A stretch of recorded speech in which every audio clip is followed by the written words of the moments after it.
નમસ્કાર। તો સત્યને જાણવાની આ યાત્રામાં પહેલા તો આપણે ઈ જાણવું પડશે કે હું કોણ છું।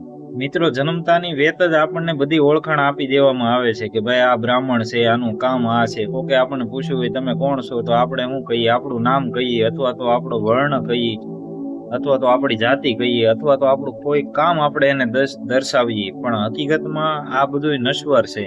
આપણું શરીર ગઢું થઈ જાય અને મરી જાય, આપણું ધન લૂંટાઈ જાય। આપણા મનના વિચારમાં એક ધારા ઉબરડા આવતા હોય, કરોડો વિચાર, હજારો વિચાર એક સેકન્ડમાં આપણા મનમાંથી આવીને વયા જાય છે। આ બધી વસ્તુ આપણા અસ્તિત્વની અંદર સ્થાયી નથી। તો તમને શું લાગે કે ખરેખરમાં આપણે આ બધું હોય? નહીં, આપણે આની કરતા વધારે કઈક ગહેરા રાજમાં છીએ। તમે વિચાર કરો કે આપણે બહુ ગાઢ નીંદરમાં સૂતા હોય, ત્યાં આપણે સ્ત્રી નથી, ત્યાં પુરુષ નથી, ત્યાં કોઈ જાતિ પાતિ નથી, ત્યાં કોઈ પદ પ્રતિષ્ઠિત વ્યક્તિ નથી, ત્યાં બસ ખાલી આપણે અસ્તિત્વમાં છીએ। અને ઈ એક જાણનારી માત્ર ને માત્ર આપણી સાક્ષી બનેલી આપણી ચેતના છે, એ 24 કલાક જાગૃત હોય।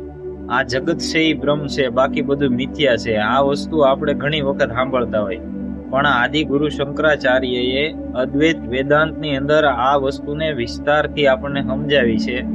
એ આપણે સમજવાનો થોડો પ્રયત્ન આગળ કરશું।